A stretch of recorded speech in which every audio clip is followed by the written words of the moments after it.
بسم الله الرحمن الرحيم كلا إذا بلغت التراقي وقيل من راق وظن أنه الفراق والتفت الساق بالساق إلى ربك يومئذ المساق. کل کے درس میں قرآن کی حقانیت کا بیان تھا کہ قرآن اللہ کی طرف سے آیا ہے اور حضور صلی اللہ علیہ وسلم نے جو اس کی تشریح بیان کی ہے وہ بھی اللہ کی طرف سے. گویا اس کا جو متن ہے وحی ہے وہ بھی اللہ کی طرف سے اور بیان بھی اللہ کی طرف سے. گویا کہ حدیث مبارک بھی قرآن کے مطابق ہے. جو اللہ نے بتایا ہے وہ نبی صلی اللہ علیہ وسلم نے آگے اپنی امت کو بتایا. فرمایا کہ آپ قرآن کو جلد بازی میں نہ پڑھیں, آپ پہلے سنیں, اس کے بعد پڑھوانا, اس کا جمع کرانا اور اس کا بیان کرانا اللہ نے فرمایا یہ میرا کام ہے.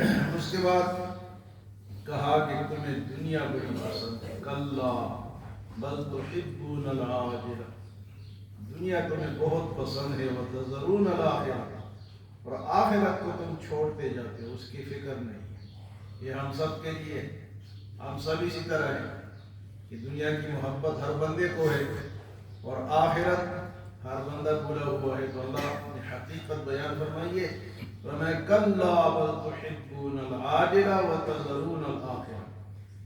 قیامت کے دن کچھ لوگ تو اللہ کا دیدار کر رہے ہوں گے, ان کے چہرے تر و تازہ ہوں گے, اور کچھ لوگوں کے چہرے مرجھائے ہوں گے. ہاں جی, وجوہ یومئذ ناظرۃ الی ربھا ناظرۃ, تر و تازہ چہرے اور اللہ کا دیدار. ماشاء اللہ ہم سب کو نصیب کرے.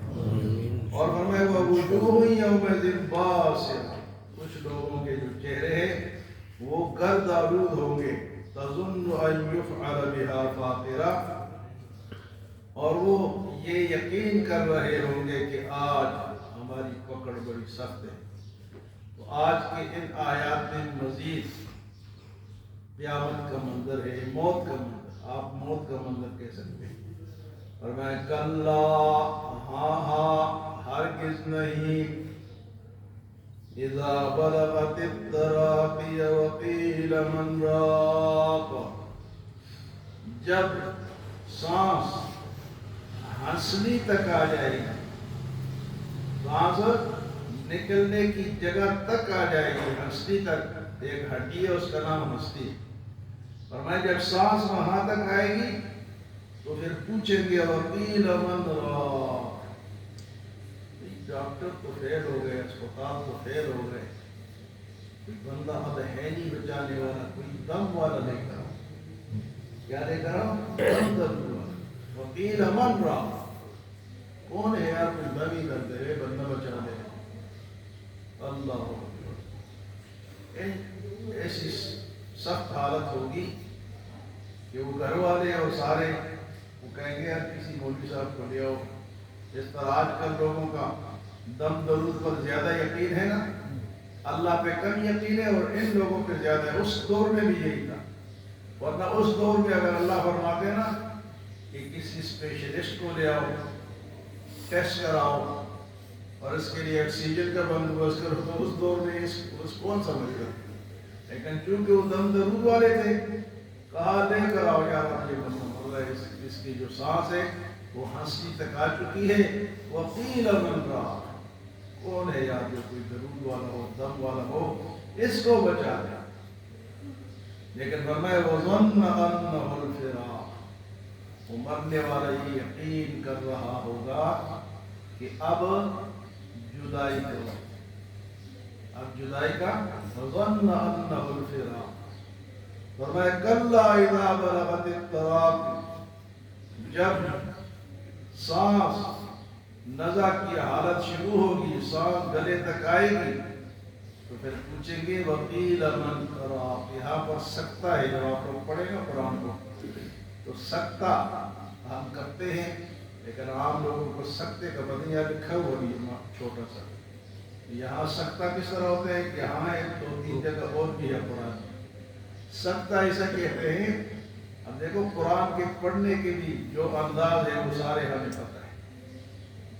فرمایا وقیل من راق ہے نا، اس کو جب ہم پڑھتے ہیں تو اس طرح پڑھتے ہیں وقیل من راق. آواز بند ہو جائے گی لیکن سانس جو ہے وہ قائم رہے گی. آواز سر بند کریں گی، سانس جو ہے وہ چلتی رہے گی. تو اس کو کیا کہتے ہیں؟ سکتہ. یہاں پر سکتہ ہے. جب بھی آپ آج کھول کے دیکھ لینا کہ کس طرح ہم نے اس کو پڑھنا ہے. وقیل من راق. اور بیان اس میں کیا ہے کہ کون ہے کوئی جھاڑ پھونک کرنے والا، دم درود والا، کوئی پھونک مارے بندے کو بچا لے. لیکن بندہ کیا سوچے گا؟ وَظَنَّ أَنَّهُ الْفِرَاقُ. وہ تو سوچے گا کہ اب یہ فراق کا وقت ہے، جانے کا وقت ہے، اب بچانے والا کوئی نہیں. آگے ہمیں وَالْتَفَّتِ السَّاقُ بِالسَّاقِ. ایک پنڈلی دوسری پنڈلی پر ماری جائے گی. جان نکلتی ہے نا، اتراتا ہے، ٹانگے مارتا ہے، ایک اس کو مارتا ہے، ایک اس کو مارتا ہے. پہلے یہ جو جان ہے نیچے پنڈلیوں سے شروع ہوتی ہے نا، پاؤں سے شروع ہوتی ہے، اوپر آتی ہے تو ختم ہو جاتی ہے. تو یہ پنڈلیاں لوگ وہ پھر زور زور سے مارتے ہیں کہ ان کو کسی طرح آرام آئے. فرمایا وَالْتَفَّتِ السَّاقُ بِالسَّاقِ. جب پنڈلی پر پنڈلی ماری جائے گی. إِلَىٰ رَبِّكَ يَوْمَئِذٍ الْمَسَاقُ. اور یہ دن تو اللہ کے پاس جانے والا ہوگا. إِلَىٰ رَبِّكَ يَوْمَئِذٍ الْمَسَاقُ. تو بہت مشکل وقت ہوتا ہے. مرنا جو ہے اتنا آسان نہیں ہے، لیکن مرنا تو ہے. آسان ہو یا مشکل، پنڈلیاں ماری جائیں گی. ڈاکٹروں کے پیچھے دوڑیں گے، دم درود والوں کے پیچھے بھاگیں گے، لیکن اللہ پاک فرماتے ہیں کہ نہیں، اب کچھ نہیں ہو سکتا. وَالْتَفَّتِ السَّاقُ بِالسَّاقِ إِلَىٰ رَبِّكَ يَوْمَئِذٍ الْمَسَاقُ. تو ہر مسلمان کو، کیونکہ کافر تو یقین نہیں رکھتے ہیں، تو ہر مسلمان کو اس وقت کا سوچنا چاہیے کہ ہم سب کی جان جو ہے کیا ہے کہ آسانی سے. ہم سب کی جان، ہمارے اوپر اگر لوگوں کے حقوق ہے، اللہ کا حق ہے، ہم نے ظلم کیا ہو، زیادتی کی ہو، تو وہ وقت ہم پر پھر سخت ہوگا. اور یہ ضروری نہیں کہ سب پہ سخت ہو، لیکن ہو بھی سکتا ہے. تو اس وقت سے سب کو کیا کرنا چاہیے؟ ڈرنا چاہیے.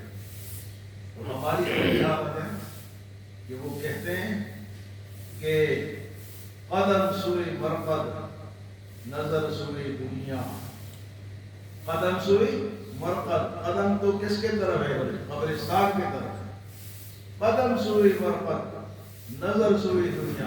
آپ پنڈی والوں کے لیے کہ قدم سوئی عیدگاہ اور نظر سوئی راجہ. ہمارے لیے یہ شعر اس طرح ہے کہ نظریں قدم ہمارے ادھر جا رہے ہیں اور نظر ادھر اپنی تجارت پہ، اپنی بلڈنگ پہ، اپنے کاروبار پہ لگی ہوئی ہے. کہ اور قبرستان بھی آپ چلے جائیں نا تو وہ وہاں بھی لوگ یہی بحث کرتے ہیں، یار آج اتنے کا ریٹ ہے، آج اتنے کا ریٹ ہے. وہاں بھی یہی بات ہے. تو شاعر کیا کہتا ہے؟ قدم سوئی مرقد، قدم تیرے مرقد کے طرف جا رہے ہیں. نظر سوئی دنیا، کدھر دیکھتا ہے کہاں جا رہا ہے. بھئی تو جا کہیں اور رہا ہے، دیکھ کہیں اور ہے، گرے گا. ہاں جی، ایکسیڈنٹ ہوگا، تو گاڑی کے نیچے آ جائے گا. اللہ کدھر دیکھتا ہے کہاں جا رہا ہے. اللہ ہم سب کو یہ سخت وقت جو ہے اللہ ہم سب کے لیے آسان فرمائے اور ہمیں اس کی تیاری کی توفیق عطا فرمائے.